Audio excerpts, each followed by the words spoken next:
तो अल्लाह रब्बुल आलमीन ने मूसा से फरमाया, आए मूसा इसी कलमे को पढ़ो, तुम जानते नहीं हो कि ये कलमा क्या है, ये वजीफा क्या है। फरमाया अगर सारी दुनिया की जमीन और आसमान सबको तराजू के पलड़े पे रख दिया जाए और ला इलाहा इल्लल्लाह को तराजू के दूसरे पलड़े पे रख दिया जाए और तराजू उठाई जाए तो जमीन और आसमान का पलड़ा उठ जाएगा और ला इलाहा इल्लल्लाह का पलड़ा झुक जाएगा। ला इलाहा इल्लल्लाह ये सारी जमीन और सारे आसमानों से ज्यादा भारी है। आए मूसा मुझे यही वजीफा पसंद है, मुझे यही कलमा पसंद है। मेरे भाइयों इस कलमे से हमें और आपको अपना रिश्ता मजबूत करना है। आप सोच रहे होंगे मौलाना साहब इस कलमे से तो हमारा रिश्ता पहले ही से मजबूत है, हम तो ला इलाहा इल्लल्लाह पढ़ते हैं। नहीं, ला इलाहा इल्लल्लाह सिर्फ पढ़ने के लिए नहीं आया। ला इलाहा इल्लल्लाह का माना और मतलब यह कि जो तुम अपनी जबान से इकरार कर रहे हो इसके तकाजे को भी पूरा करो। ला इलाहा इल्लल्लाह, अल्लाह को अगर माबूद मान रहे हो तो याद रखो सिर्फ जबान से माबूद नहीं, ऐसा ना हो कि तुम ला इलाहा इल्लल्लाह भी पढ़ रहे हो और हाजत रवाई और मुश्किल कुशाई के लिए तुम मदद किसी और से तलब कर रहे हो। ला इलाहा इल्लल्लाह तो तुम पढ़ रहे हो लेकिन हाजतें किसी और से तलब कर रहे हो। ला इलाहा इल्लल्लाह तो पढ़ रहे हो लेकिन सजदा किसी और के सामने कर रहे हो। ला इलाहा इल्लल्लाह तो पढ़ रहे हो, अपने गलों में ताबीज और गंडे भी लटकाए फिर रहे हो, तवक्कुल किसी और के ऊपर भी कर रहे हो। तो ला इलाहा इल्लल्लाह पढ़ो लेकिन उसके तकाजे को भी पूरा करो। सारे नबियों की यही दावत थी, मूसा, ईसा, इब्राहिम, नूह सबकी यही दावत थी। ला इलाहा इल्लल्लाह, एक अल्लाह की इबादत करो। दुनिया में कोई मजहब ऐसा नहीं है, आज की तारीख में भी दुनिया में कोई मजहब ऐसा नहीं है जो मजहब एक अल्लाह की इबादत, परस्तिश और पूजा से हटकर किसी और चीज की दावत देता हो। मेरी पुरानी तकरीरें अगर आप उठाएंगे यूट्यूब वगैरह पे जाकर खंगालेंगे और देखेंगे तो आपको मिलेगा कि हमारे बिरादराने वतन, हमारे हिंदू भाइयों की किताबें भरी पड़ी हैं सिर्फ इसी कलमे से, इस कलमे की दावत से। कहीं ये कहा जा रहा है ब्रह्म सूत्र की शक्ल में एकम ब्रह्मा द्वितीय नास्ते नास्ते किंचन, और कहीं ये कहा जा रहा है यचित्तियो यो बिम्मिम्मा नस्तस्मा देवी शोरीरिशा, कहीं ये कहा जा रहा है। गौर करिए एक ही ब्रह्मांड का रचयिता और रचनाकार है, इस दुनिया का बनाने वाला एक ही है। ब्रह्मा मीन्स ब्रह्मांड का रचयिता और रचनाकार, क्रिएटर ऑफ यूनिवर्स, पूरी कायनात का खालिक इस ब्रह्मांड का रचयिता और रचनाकार एक ही है। गौर करो कितनी बड़ी तौहीद है, एकेश्वरवाद है। एकम ब्रह्मा द्वितीय नास्ते, दूसरा नहीं है। क्लियर कर रहे हैं, ऋग्वेद भूमिका में लिखा है इस ब्रह्मांड का रचयिता और रचनाकार एक ही है, दूसरा नहीं। नेहनास्ति किंचन, बिल्कुल नहीं, जरा सा भी नहीं, सिर्फ एक ही है इस ब्रह्मांड का रचयिता और रचनाकार। और आगे यजुर्वेद के मंत्र में कहा गया है, इस मंत्र को पढ़ेंगे तो आप दंग रह जाएंगे। यचित्तियो यो बिम्मिम्मा, संस्कृत में याचना के माना होते हैं भीख मांगना, और यचित्ती उसी से इंपरेटिव सेंटेंस है, फेले अम्र, जिसके माना होते मांगो उससे। यो इसमें इशारा दूर के लिए, यचित्तियो यो मांगो उससे, वही है। दो मरतबा जो यो आ रहा है उसके माना पर गौर कीजिएगा। यचित्तियो यो बिम्मिम्मा, मांगो उससे, वही है। बिम्मिम्मा तुम्हारी झोली भरने वाला, वही है तुम्हें सब कुछ देने वाला। यानी उसी से मांगो, वही सब कुछ तुम्हें देने वाला है, तुम्हारी झोली भरने वाला है, तुम्हारे दामन को भरने वाला है। और आगे बहुत स्पष्ट शब्दों में कहा गया, नस्तस्मा देविशो ऋषा, नस्तस्मा देविशो, कोई भी देवी देवता नहीं है उसके अतिरिक्त, उसके अलावा ऋषा जो तुम्हें कुछ भी दे सके, नस्तस्मा देविशो ऋषा, उसके अलावा कोई भी देवी देवता तुम्हें कुछ भी नहीं दे सकता है।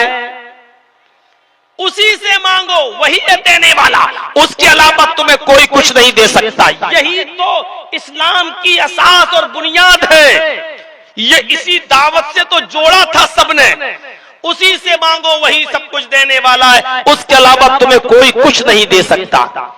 कुरान कहता है, वल्लज़ीना तदऊना मिन दूनिही मा यमलिकूना मिन क़ित्मीर, अल्लाह को छोड़कर तुम जिसको भी पुकार रहे हो, अल्लाह को छोड़कर तुम जिनसे भी मदद तलब कर रहे हो, अल्लाह को छोड़कर तुम जिनसे भी कुछ मांग रहे हो, मा यमलिकूना मिन क़ित्मीर, वो खजूर की गुठली के छिलके के भी मालिक नहीं है। कहां पहुंचा दिया अल्लाह तबारक व तआला ने। तुम जिनको भी कुछ समझ रहे हो ना, उनकी हैसियत यह है कि वो खजूर की गुठली के छिलके के भी, एक तो होती है खजूर, खजूर तो बहुत बड़ी चीज हो गई, फिर होती है खजूर को निकाल लो गुठली, गुठली भी बहुत बड़ी चीज हो गई। गुठली के ऊपर भी एक हल्का सा परत होता है, ऐसे करेंगे आप नाखून मारेंगे तो हल्का सा छिलका झिल्ली निकलेगी। अल्लाह कहता है, अल्लाह को छोड़कर तुम जिनको भी पुकार रहे हो, जिनसे भी मांग रहे हो, ये खजूर की गुठली के छिलके के भी मालिक नहीं है। कहां पहुंचा दिया। फिर फरमाया एक जगह, वला तदू मिन दूनिल्लाहि मा ला यनफउका वला यजुर्रुक फइन फअलत फइन्नका इज़म मिनज़ ज़ालिमीन, अल्लाह को छोड़कर तुम किसी को मत पुकारो, मा ला यनफउका, जो तुम्हें न नफा पहुंचा सकता है, वला यजुर्रुक, और तुम्हें नुकसान भी नहीं पहुंचा सकता है। न नफा दे सकता है, न नुकसान पहुंचा सकता है। फ़इन फ़अलत फ़इन्नका इज़म मिनज़ ज़ालिमीन, अगर तुम मेरे मना करने के बावजूद भी पुकारोगे गैरुल्लाह को, तो तुम जालिम कहलाए जाओगे, तुम्हारा शुमार जालिमों में होगा। अल्लाह ने जालिम करार दे दिया कि तुम जालिम कहलाए जाओगे। जरा अंदाजा लगाइए, ना अल्लाह के अलावा किसी से मांगना जायज है, ना अल्लाह के अलावा किसी के सामने सर झुकाना जायज है।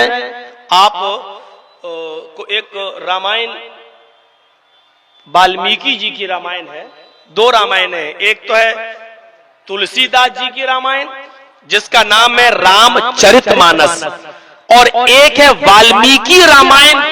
सबसे ज्यादा पुरानी रामायण वही है, वाल्मीकि रामायण।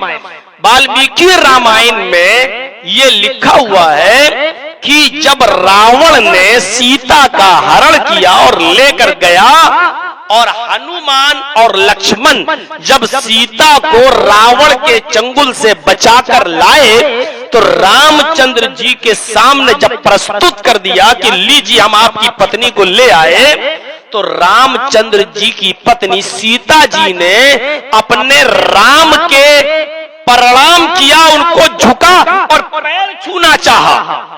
तो सीता जी जब राम के पैर छूने लगी, अपने पति के पैरों पे गिरने लगी, तो रामचंद्र जी ने अपने पैर नहीं छूने दिए।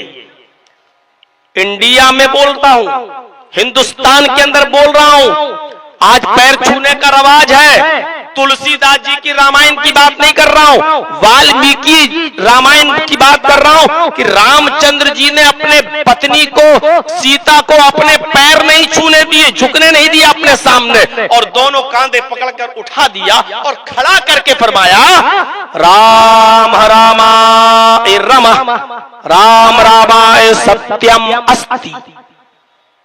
ये वो वर्ड है जो रामायण के अंदर वाल्मीकि रामायण में आज भी लिखे हैं। राम रामाय नमः। हाय सीता, अपने राम को नमस्कार मत करो, अपने राम को प्रणाम मत करो, अपने राम के सामने मत झुको। राम रामाय, संस्कृत में जब रामा के आगे आय आ जाए तो उसका माना होता है का, के, को और आगे लिए, का लिए, के लिए, को लिए। तो राम रामाय नमः, राम के राम को या राम के राम के लिए, यानी अपने राम को नहीं बल्कि उस राम को नमस्कार करो, उस राम के सामने झुको जो तेरे राम का भी राम है। राम रामाय नमः। हाय सीता, उस राम को प्रणाम करो जो तेरे राम का राम है, यानी उस राम के सामने सर झुकाओ जो तेरे भी राम का राम है। मैं तो तेरा राम हूं और तेरे राम का राम है ऊपर वाला, उस राम के सामने झुको जो तेरे राम का राम है। इससे पता चलता है कि आज भी ये तालीमात मौजूद हैं गैर मुस्लिम हमारे हिंदू भाइयों की किताबों में। आज लोग किस किस के सामने अपना सर झुकाते हैं। गौर करो, चंद साहबा अल्लाह के नबी सल्लल्लाहु अलैहि वसल्लम के पास आए और कहने लगे कि अल्लाह के रसूल, मैं हीरा शहर से आ रहा हूं। हीरा एक शहर है मुल्क शाम का। फरमाया कि मैं हीरा शहर से आ रहा हूं और मैंने हीरा शहर के अंदर देखा है, हीरा शहर के अंदर मैंने देखा है कि लोग अपने बादशाह के सामने सजदा कर रहे हैं। लोग अपने बादशाह को सजदा कर रहे हैं। अगर वो अपने बादशाह को सजदा करते हैं तो क्या हम अपने नबी को सजदा ना करें? हमें इजाजत दीजिए कि हम आपको सजदा करें। इस बात को जरा गौर से सुनिए, इजाजत कौन मांग रहा है? सहाबाए किराम। और इजाजत किससे मांग रहे हैं? मुहम्मदुर रसूलुल्लाह सल्लल्लाहु अलैहि वसल्लम से। और दलील क्या दे रहे हैं कि मैं हीरा शहर से आ रहा हूं और हीरा शहर के अंदर मैंने देखा कि वहां के लोग अपने बादशाह को सजदा करते हैं। अल्लाह के नबी, आप तो अल्लाह के पैगंबर हैं, आप तो अल्लाह के रसूल हैं, आप तो नबी अल्लाह हैं, तो क्या मैं आपको सजदा ना करूं? अगर बादशाह को सजदा किया जा सकता है तो अल्लाह के प्यारे रसूल को सजदा क्यों नहीं किया जा सकता है? तो अल्लाह के नबी ने इसका जो जवाब दिया उस जवाब को सुनिए। आपने फरमाया, लऊ मररता बिक़ब्री, लऊ मररता बिक़ब्री अन तस्जुदा लहू। मेरे सहाबियों, क्या तुम मेरी कब्र के पास से गुजरोगे तो क्या उसको सजदा करोगे? सवाल जिंदगी में हो रहा है और जवाब अल्लाह के रसूल इंतकाल के बाद का दे रहे। क्या तुम मेरी कब्र के पास से गुजरोगे तो क्या उसे सजदा करोगे? अच्छा, इस सवाल का इस जवाब से क्या ताल्लुक है? वो ये कह रहे हैं अल्लाह के रसूल, मुल्क शाम के हीरा के बादशाह के सामने सजदा हो रहा है, तो क्या मैं आपको सजदा ना करूं? मुझे इजाजत दीजिए मैं आपको सजदा करूं। और अल्लाह के नबी जवाब ये दे रहे हैं, क्या मेरी कब्र के पास से गुजरोगे, यानी अगर मेरा इंतकाल हो जाए और मेरी कब्र बन जाए तो क्या मेरी कब्र के पास से गुजरोगे तो क्या सजदा करोगे उसे?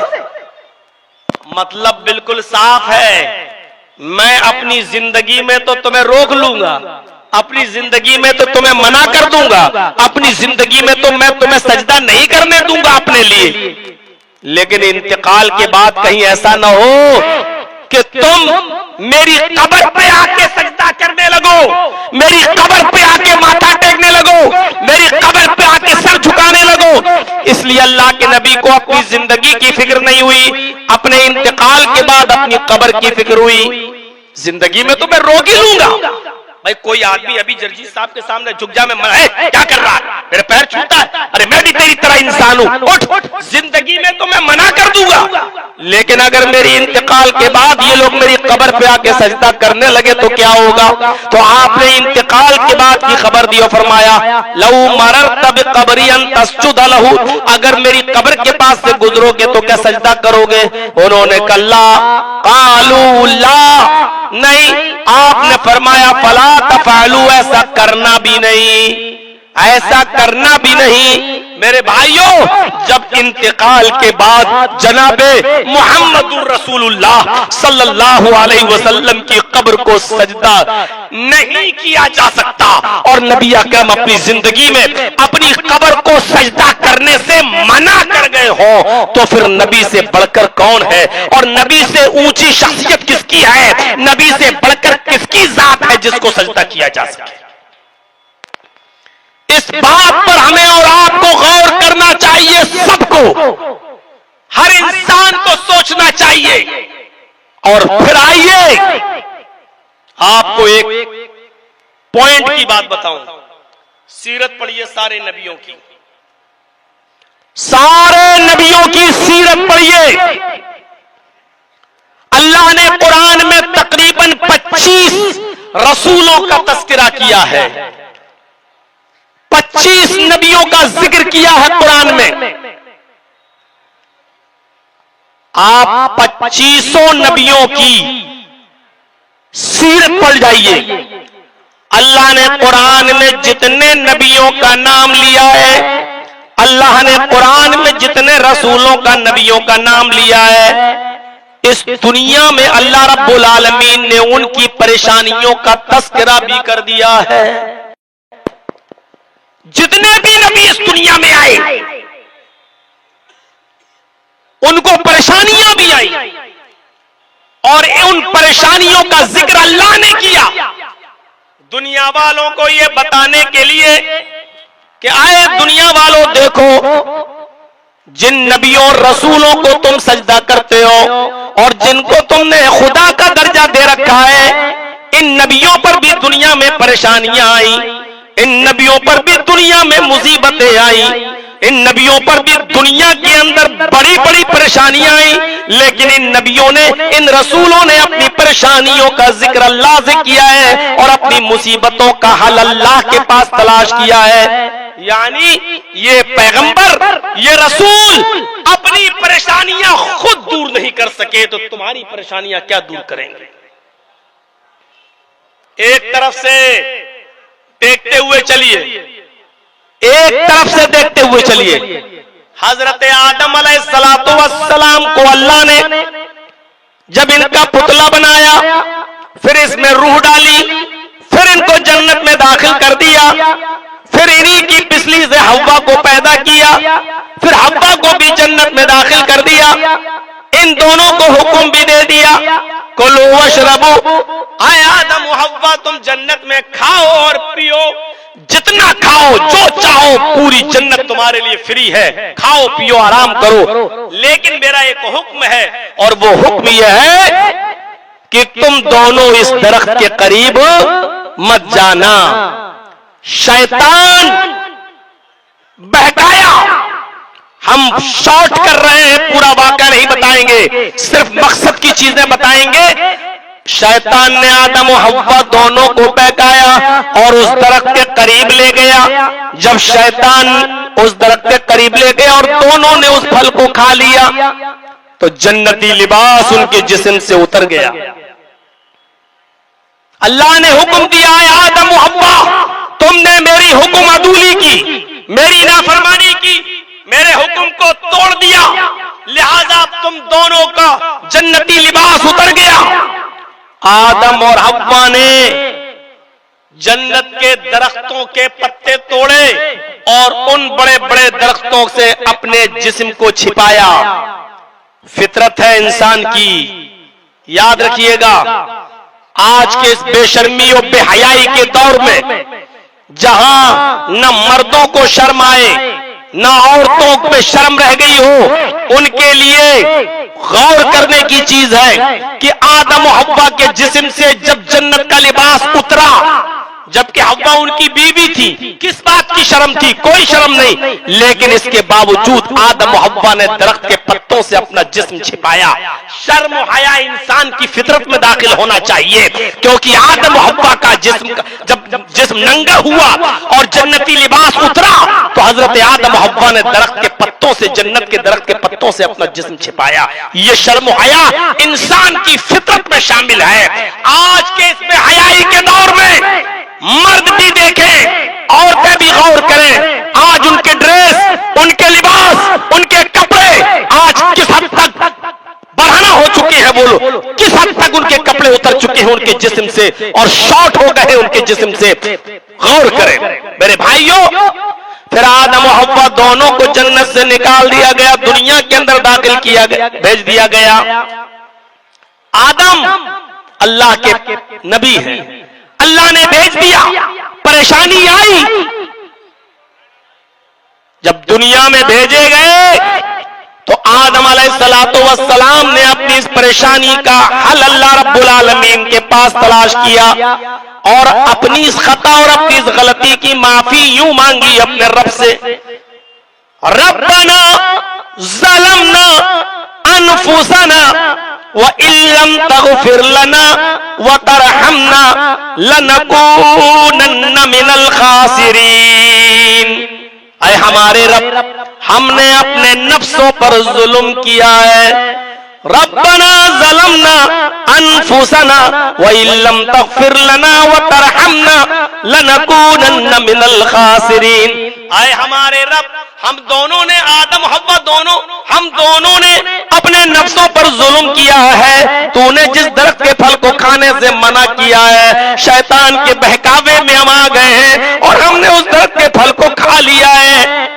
व इल्लम तग़फिर लना, अगर तूने हमारी मग़फ़िरत न फरमाई, व तरहमना, और हमारे ऊपर तूने रहम न किया, लनकूनन्ना मिनल खासिरीन, तो हम नुकसान उठाने वालों में से हो जाएंगे, हम खसारा उठाने वालों में से हो जाएंगे।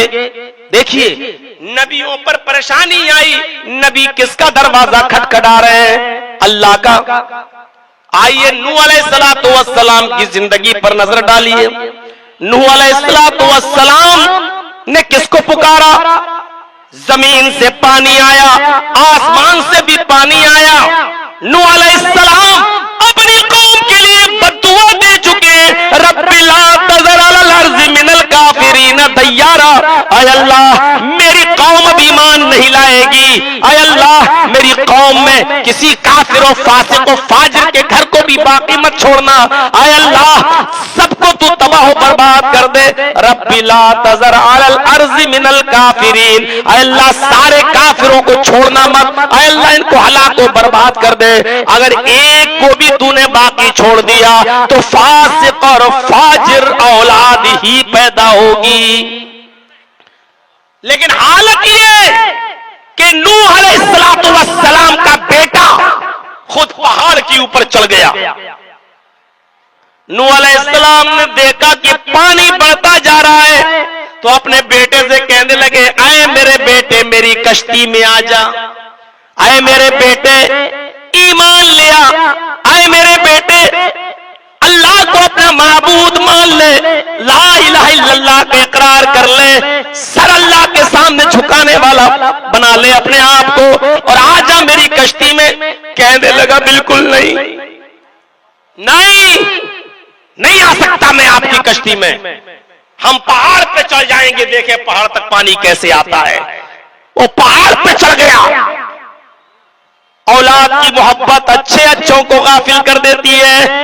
औलाद की मोहब्बत अच्छे अच्छों का ईमान भी खराब कर देती है।